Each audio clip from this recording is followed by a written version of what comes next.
let me introduce Pat. Patricia Hackett is Guyanese born, as you would soon hear from her accent. She's been a woman's activist for over 20 years in Guyana. She was educated at the University of Guyana and trained as an educator in not only within the university, but in her many jobs as an educator, education administration, as a journalist, and of course, she was also trained in gender. She's one of the earliest students to have done this Summer Institute course in Cave Hill in 1994. I think that might have been the second offering of the course of that Summer Institute. Pat has worked at the University of Guyana Library, and she also has worked at Geology and Mines in Guyana at that library for 10 years. In addition, she's lectured in language and communication part-time at the University of Guyana. So already you see she has a very broad scope of discipline as well as interest and skills that she brings to her work. One of her primary jobs, however, and this is where I did meet Pat and had the pleasure of working with her for over a year and something, is at the Ministry of she was the Gender Affairs Coordinator for the British Virgin Islands. The Gender Affairs desk falls under the Ministry of Health and Social Development. And Pat was the person who liaised with us about the writing a gender policy for the national gender policy for the British Virgin Islands, which we subsequently did. But the period of working with her also allowed me to understand her commitment and the way in which she sustains an interest in gender. While one of the things she had done, she achieved many things at the BVI in addition to piloting their national gender policy, which, by the way, has been successfully passed and is being implemented. But she, and we all know why we clapped for that, because of our Trinidad situation.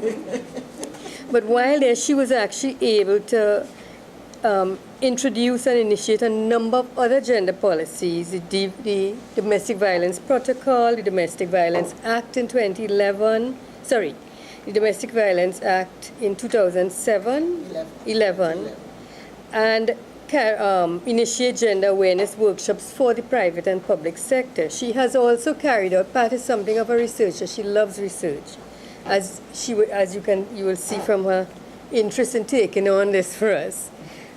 She had carried out an ECLAC study, a regional study on women and unrecognized work in the economy in 2011.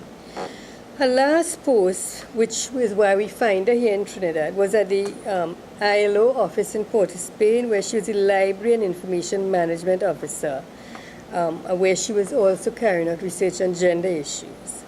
Her topic today, and we welcome her for this, because I think increasingly we have understood that one of the pressures, perhaps one of the, invisible areas of life, as we understood the double burden of work and so on, has been what is now being referred to as work and family life balance. People may also know that the UWI is engaging in a gender policy process. They have in this current strategic plan that they are going to pass to write a gender policy. And so this topic, for two reasons. One, as another area that we think as an institute we need to get involved in. And secondly, because the UWI is also writing a gender policy, which we are involved in. We think this is something that we need to take on seriously and begin to introduce for best practices that we can even situate first at the university and broaden out. Pat's topic, women and men reconciling work and family life, of course, is very much part of that subject of a gender policy. And also, I think, more than anything else, something that interests us in terms of our daily lives and how we function. So, Pat, thank you for joining us. We welcome you, and over to you. Thank you so much.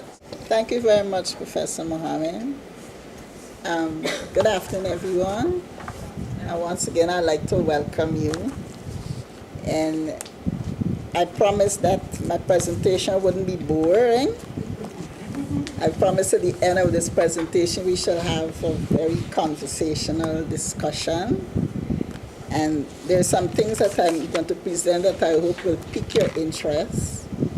And I also would like to say I'm very grateful to the Institute and to Professor Mohammed and Sumner and the rest of the staff for inviting me and for working with me on this project.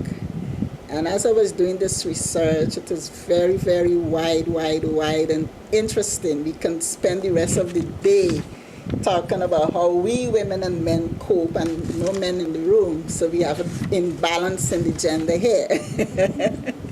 So I'm truly grateful and happy and privileged. And so without any further ado, I'd like to welcome my special friend Beverly. We did the gender course together in Barbados. And since then, Beverly and I remain very good friends, 1994. Thanks for coming, Beverly.